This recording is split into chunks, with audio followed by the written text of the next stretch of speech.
Hello, everyone, and welcome to another episode of You Skipped That. I'm Alex Grace. And I'm Dan Clark. And we're here to talk about a movie that one of us has seen and the other one hasn't. Yeah, I think I might have at some point seen parts of this movie, but... I mean, that's possible. It was on cable a lot back in the day. Yeah, I think I slept through this movie once or twice. That's not my commentary on the movie. I was about to say, I hope that is not indicative of your feelings on the movie. It's just that kind of movie that you put on TV on a Sunday afternoon and you... Yeah, doze off. Wake up somewhere around the last 10 minutes, yeah. But let's get into what movie it is that Dan has skipped. It is the 1990 NASCAR flick, Days of Thunder. Yes. Yeah. Tom Cruise, Robert Duvall... Nicole Kidman. Michael Rooker. Cary Elwes. Yep. Randy Quaid for some reason. Yeah. Although if you had to pick somebody to be like a used car salesman, isn't Randy Quaid kind of just the perfect candidate? The problem is I have a hard time taking him seriously because I see Cousin Eddie. Right. But what'd you think? It was pretty good. Yeah. It wasn't like, it didn't, knock my socks off or anything, but... It was stupid. Oh, incredibly.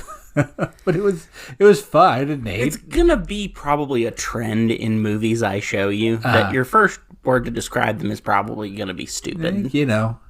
I wouldn't have called... I don't think I ever called Lady Hawk stupid. Fair. It's weird, but weird. It's not stupid. Yeah, it was stupid. There were definitely... it felt like there were just pages... removed from the script where they're like, we want this in under 2 hours. I don't know. Take this page out and, it's dialogue. No one will miss it. But yeah, these two guys are friends now. Yep. That one bothered That just happens. Like, we're going to go on, like, bumper cars through the streets of whatever city they were in. Charlotte, I think? No, that was in the middle of, like, Miami. Oh, yeah. We're going to go just rocking and rolling through the streets of the city and just hate each other beforehand, and then I trust you enough to be sitting in on a very personal doctor's appointment. I will ask you your opinion on medical procedures. Like, we're best friends now. There is a little bit of that classic guy thing that I think everybody's experienced once, where there's that guy who kind of hates you, and then something happens and you guys are cool all of a sudden. But they do take it a little too far. Yeah. It is like one scene they are enemies, and the very next scene is that they're in together. It's just, oh yeah, we're cool now. We're buds. We're best buds, even. Yeah. A little weird. Yeah. Also, the romance with Nicole Kidman. It's like, I love you. I never want to see you again. I'm back, by the way. Right. So, like, if you want to hang out. Yeah, there are wide swaths of this plot that are just kind of insane. And the rest of it's taken pretty much directly from Top Gun. And what isn't taken from Top Gun is pretty much, apparently, just from the pages of NASCAR history. Oh, really? Yeah. We'll get into that towards the end of the podcast. Some trivia here. It's funny, if you peel away a lot of the other stuff, the racing is great. The racing is good. It's directed by Tony Scott, who also did Top Gun, which explains a lot of the similarities. And yes, say what you will about anything else that he does, he knows how to film stuff going fast. Yes. Yeah, the NASCAR action, like, some of it's stock footage. Mm-hmm. And something that bothered me is some of it is stock footage that doesn't remotely match what's going on. Yeah, it's like, that kind of movie. Cole's cars throughout the movie, Cole Trickle, Tom Cruise's character, all have very distinctive color schemes. Mm-hmm. And at one point, he's leading a race in a pink car, and they show stock footage of a black car leading the race. Right. Kind of made me laugh. There's also some dubbing over, poor dubbing over, where, like, Tom Cruise will say something, but you can see that his mouth isn't moving. Right. Do they just stick... I don't know. The microphone on his helmet's just mostly obscuring his mouth. No one will notice. Just show the car's going fast again. Yep. But, the performances by, Tom Cruise and Robert Duvall were pretty good. Uh-huh. Nicole Kidman less so. Less so, yeah. No hate on Nicole Kidman. No, I've seen her in stuff that I've liked very much. She's a very good actress. The truly amazing thing to me while watching this movie was the fact that Tom Cruise and Nicole Kidman were married for quite a while, I think. Yeah, a long time. They had no chemistry. Well, they're not married anymore, so Well, think you of that know. what you will. Yeah. I don't know if they were married at the time or this is where they met or what, but yeah, they had very, very little chemistry. And some of it just felt very awkward. Yeah, I mean, some of that's down to the script, but she just didn't really look like she wanted to be there all that much. Like, just, sign my name right on the check, but, she's not the important part. Right. It was just that late 80s, early 90s period where we had to shoehorn a love story into every movie. They wanted to do a Top Gun. Yeah. They wanted to do a Top Gun. They wanted to do a second Top Gun, and so they're trying to do a Top Gun when everyone later found out that the best way to do a second Top Gun is to do a Star Wars. Apparently, yeah. Yeah. Yeah. You don't redo Top Gun and Top Gun. You redo Star Wars. Right.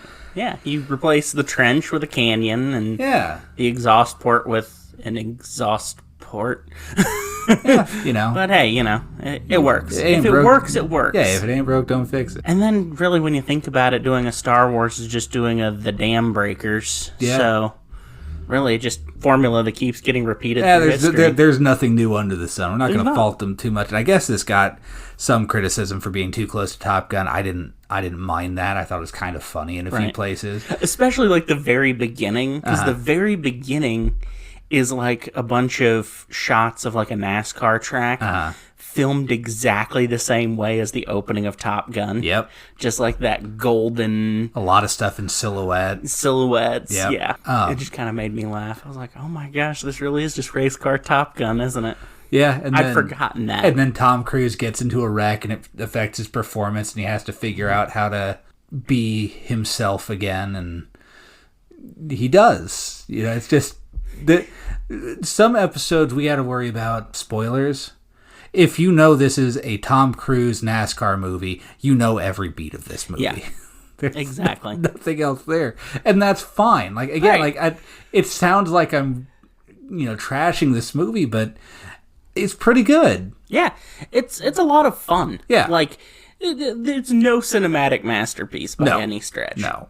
But it's fun to watch. A lot of the first part of this movie, I forgot how funny the first, third of this movie is. Yeah, it's very funny. That, like, most of the funny stuff happens in one montage. Well, I thought it was funny that they kept talking about, we got this driver.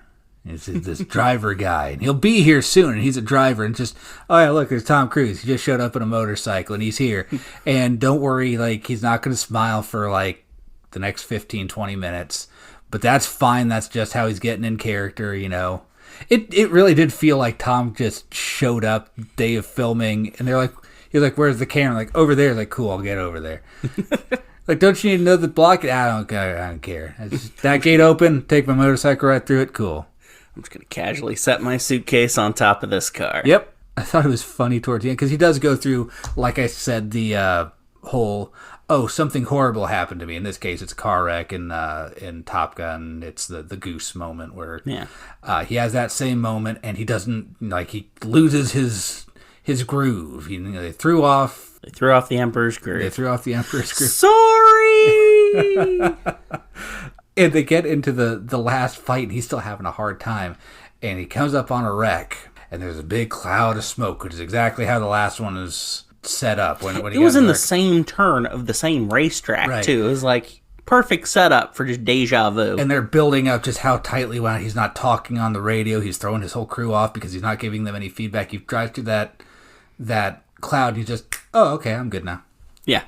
It reminded me of Flight of the Conchords. Of all the things to bring up here, their Lord of the Rings song, I can't remember exactly what it's called. Look it up on YouTube. It's hilarious. But they have the moment of, we'll never make it. We made it. Yes. It's just, it's that simple. It's, oh my God, there's a cloud. I'm through the cloud. Cool. I am just back to my old self. I'm going to do some real stupid stuff out on this racetrack that I was not comfortable with just a couple 100 yards ago. Yeah. I'm fine. But the cool stuff that he does is cool to watch. So it's very cool to watch. I don't care. Exactly. It's just kind of funny. And then the big gotcha moment at the end of the race is, hey, you know how I usually zig here? What if I zagged? Yep. He's going to go high. Oh no, he went low. Wow, okay. Oh my gosh, this has never happened ever. If only I had a wheel attached here that would allow me to adapt to this exact situation in real time. But no. Again, yeah, it's a very stupid movie. It's very stupid. But it's a fun movie. It is, yeah. It's like, I'm glad I watched it. Right. Getting into some of the other characters, like we said, Nicole Kidman was there. Just the classic, I'm the lady doctor character of the 90s. She's wooden. It's like when he kisses her for the first time during that exam. It's like, did she? Never mind. Did she want that or not? Did she do that? I can't tell because she's just very stiff. And then they walk out and he's like, I'm sorry. And she's like, I am not. Yeah. Engaging kissing animation. And that's how she is through the whole thing. Just she'll walk in and state her motivation and almost show that emotion, and then it'll cut away from her again, and she gets paid a lot.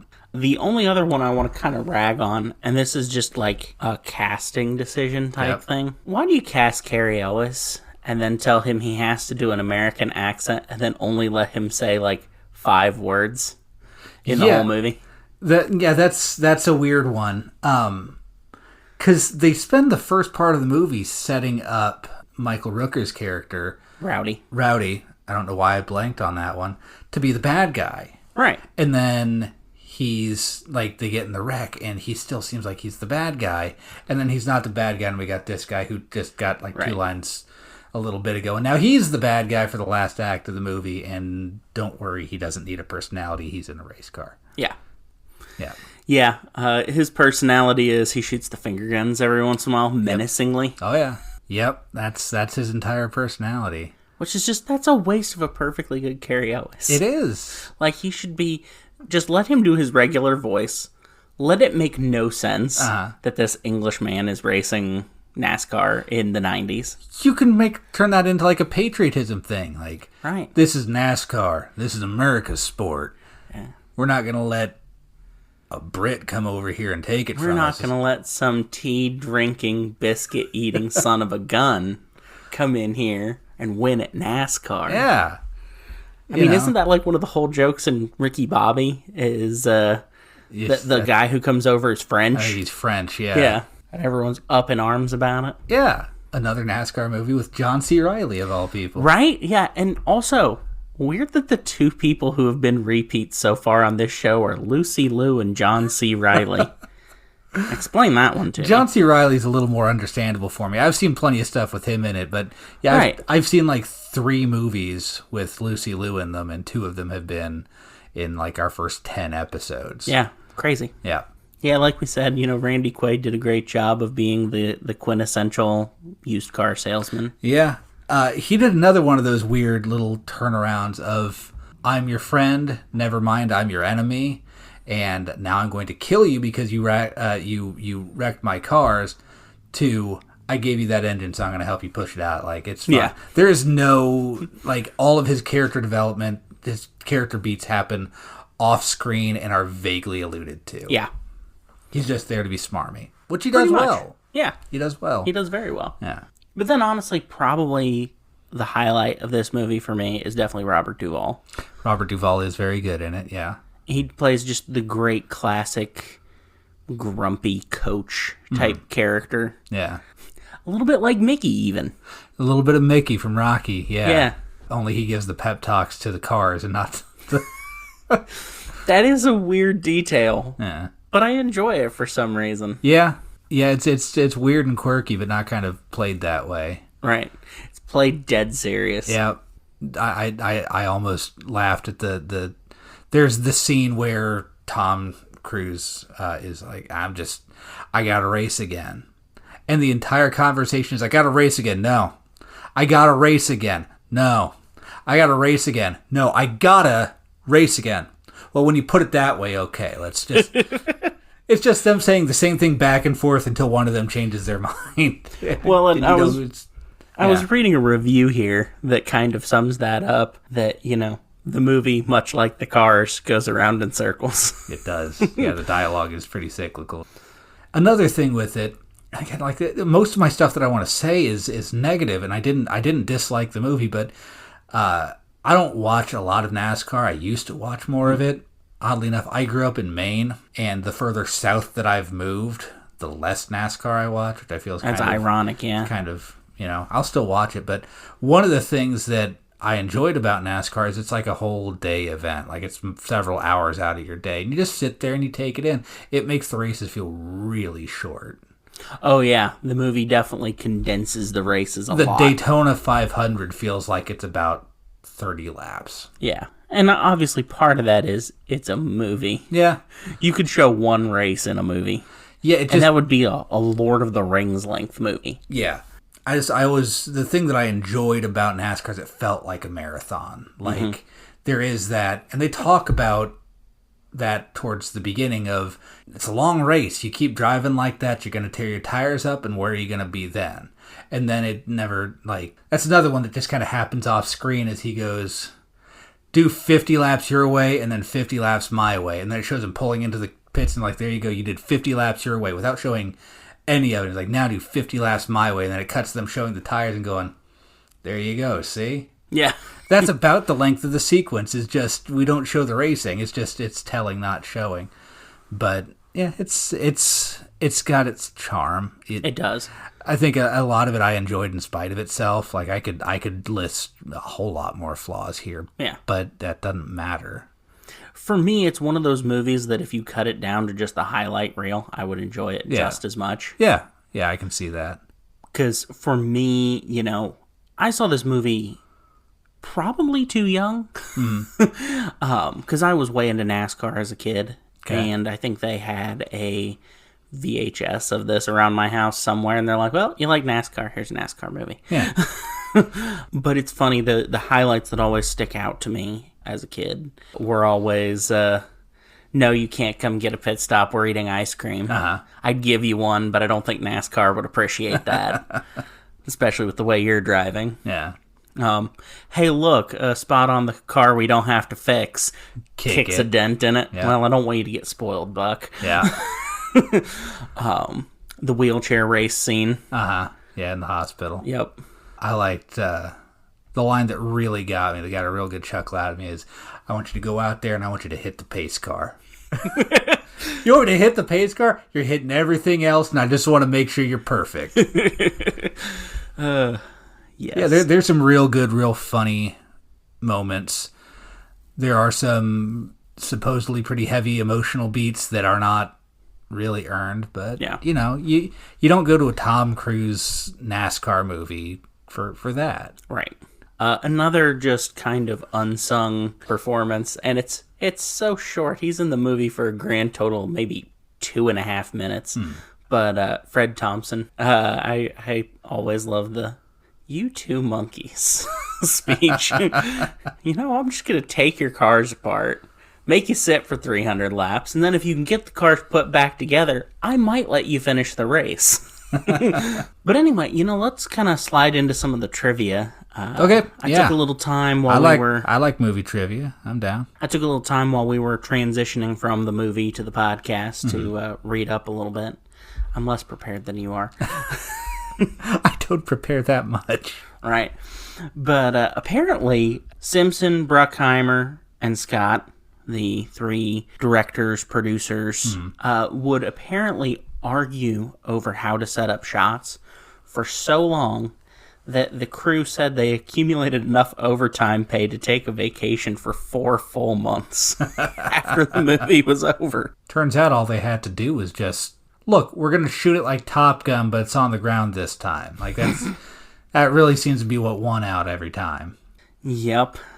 Hans Zimmer did the soundtrack for this. Yeah, I remember seeing that. And I've heard some of his stuff from the 80s and even into the early 90s. And it all sounds like 80s and early 90s stuff. This had moments where it felt like the Hans Zimmer that we know. Yeah, there were a couple of times where I was like, oh, there it is. Yeah, he's starting to get that epic feel to him. Yeah. With guest guitarist Jeff Beck of the Yardbirds. Okay. An interesting fact. I don't know. Guess he wasn't doing anything that week. I guess not. This is Quentin Tarantino's favorite big-budget racing movie. I'm trying to think of how many big-budget racing movies I can think of, but... Yeah, there's a quote in here. Yeah, you laugh, but seriously, I'm a big fan. To me, Days of Thunder is the movie Grand Prix, and Le Mans should have been. Okay. I mean, go off, I guess.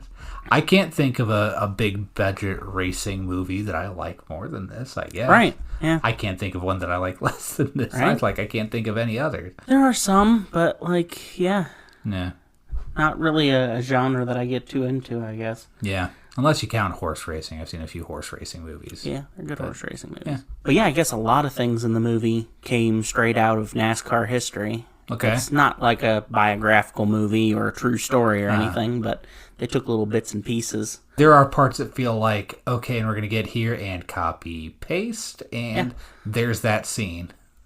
The ice cream bit I mentioned earlier, Uh-huh. that actually happened. Really? Yes, that actually happened during the Southern 500 between crew chief Harry Hyde and the team's replacement driver at the time, Benny Parsons, who would go on to be one of the more popular NASCAR commentators. Oh, okay. Yeah, watched him a lot as a kid. The conversation between Fred Thompson and Tom Cruise and Michael Rooker, the whole, you two monkeys, was an actual conversation involving, of all people, Dale Earnhardt was on the receiving end of that conversation. Yeah. There you go. Along with Jeff Bodine. I remember him. Yeah, he is credited as one of the inspirations for Cole Trickle. Mm-hmm. One of the inspirations for Rowdy was Dale Earnhardt. Okay. That's pretty clear from the car's color scheme, his whole just kind of bad boy persona and everything. Yeah, Dale Earnhardt died shortly before I got into NASCAR, so I don't remember a whole lot of what he was like. I remember how he was remembered, but yeah, they called him the Intimidator for a reason. For a reason, yeah. A little bit of a bully on the track. Worked for him, Put on I a guess. good show. Yeah. And a bunch of NASCAR drivers appear in the movie. Mm-hmm. Harry Gant, Richard Petty, Rusty Wallace. Yeah, I recognize Richard Petty. Yeah, Richard Petty's hard to miss. I mean, between the mustache, the cowboy hat, the sunglasses. There are very few people with as iconic a look as Richard Petty. Yeah. In sports, period. Yeah, I guess I'd be safe. I mean, I'm not a big sports fan, but... Right. Yeah. You're really even outside of sports. There are very few people who I'd see walking down the street in just what they normally wear and go, that's that guy. Yeah. And I guess, some of the drivers that were kind of interviewed before the Daytona 500 are actual... I think that's actually one of the weaknesses of the movie is, something with Top Gun, you knew a lot of the pilots. Right. Especially in Maverick, but in the original, you knew them reasonably well. In this, it's Rowdy, it's Cole, and it's Russ. And that's it, because all the other drivers are actual NASCAR drivers, so they can't be characters in the movie. Right. So it feels very small. The races feel kind of shortened, but it's shortened down to the most exciting part of it. I also felt like a few things they were saying, and nothing is leaping to mind right now, but there was a certain kind of barrier of entry. They kind of assumed, if you're seeing this, you like NASCAR. And so we're going to use some terminology, and you know what we're talking about, and I didn't understand. I got it later through context clues, or it wasn't important enough, but I did like the whole, he's not bumping you, he's rubbing you, and rubbing racing. I like that. Yeah, it definitely makes NASCAR seem a lot more breakneck and compelling than it actually is, because... Right. You never see that kind of stuff in the middle of a race because it doesn't matter in the middle of the race. It's just, we have 200 laps to go. It doesn't matter if you just made this sudden change into first. It's just, no one's doing anything risky until the very end, which is what looks good on screen. So. Well, and when you think about it, the last race of the movie, most of what you see is the last 10 laps. The last 10 or 20, yeah. Yeah. So it's they just kind of cut out the whole boring bit and went, hey, let's just watch the exciting part. Right. But yeah, so overall, enjoyed in spite of itself? Absolutely. Sure. Double. I almost got through. You just boom. Yeah. I almost got through without triggering the absolutely jar. That's probably a third one, but yeah, there you go. I won't count discussion of the jar which shall not be named as use of the word. Fair. Since we both enjoyed NASCAR when we were younger, I think less now. I can't remember the last time I heard you talk about it outside of the context. I honestly do not know a current NASCAR driver. Me either. I don't. Yeah. Who was your driver when you were younger? Rusty Wallace, who appears in the movie. Yeah. The first race I ever saw Jeff Gordon won, I went, that's my guy. There you go. So, and it's funny because the movie takes place well before Jeff Gordon was even really in NASCAR. Right. But Jeff Gordon's like career trajectory, personality, and even kind of looks like Tom Cruise. This almost feels a little prophetic in some ways because Jeff Gordon came up through racing sprints and stuff, just like Cole Trickle. I think that's right. You know what? Get at me in the comments if I'm wrong. If you're a NASCAR fan and I'm wrong about that, just get at me.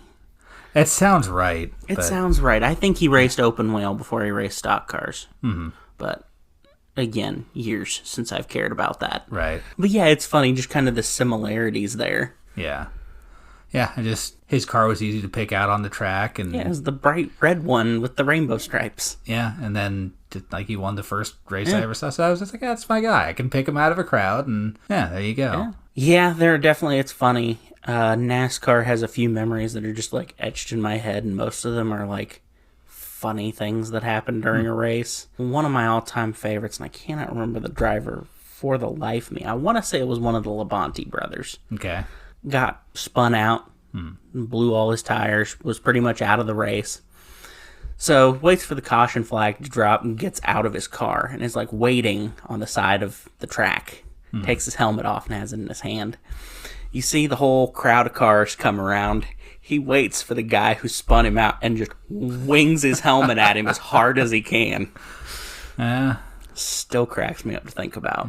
Who said that revenge is a dish best served cold, you know? I remember quite a few instances of Tony Stewart pulling stuff like Cole does in the movie, like, you know, wrecking somebody in pit lane or something like that. Yeah. There were a few, because I think this is back, like, before NASCAR was super mainstream.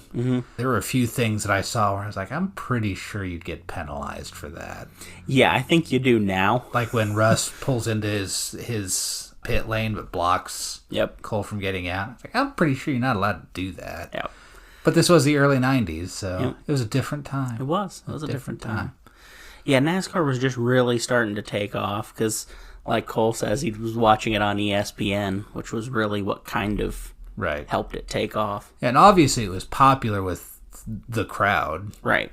It was popular with the people that it was supposed to be popular with because you see the crowds are all, the stands are all packed, but I don't think it was quite... And that's not for the movie. No.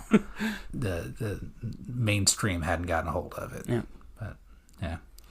But yeah. So anyway, we had fun.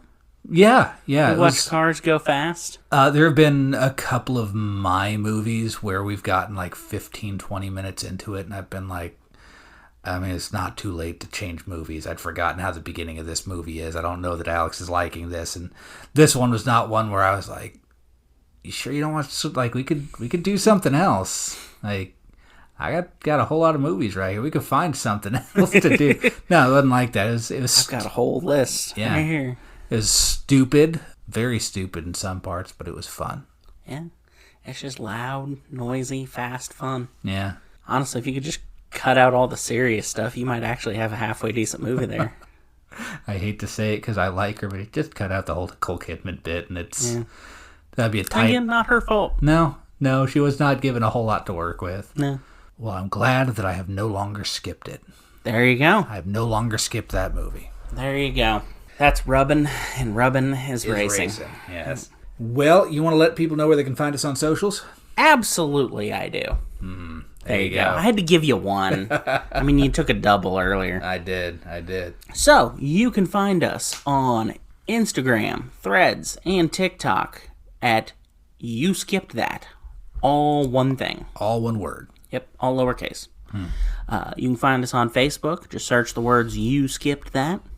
Not all one word. Not all one word. Yeah. Capitalization's up to you. Yeah. I'm pretty sure it doesn't really care. I don't think when it's doing the search. No. All of these episodes are posted on YouTube as well. Okay. Again, just you skip that. Yeah, you'll find us. You'll find us. Yeah. It's pretty easy. We're a bunch of places. Yeah, we're everywhere. But we'll be back next week with one of my movies. Yes.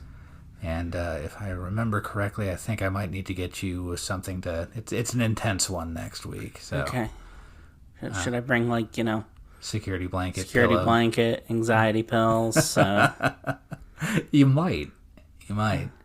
Okay. All right, folks. I'm doing some breathing exercises right now because I'm getting anxious from the way he's describing this. That'll be next week, and we'll see you then. All right. Bye, everybody. Bye.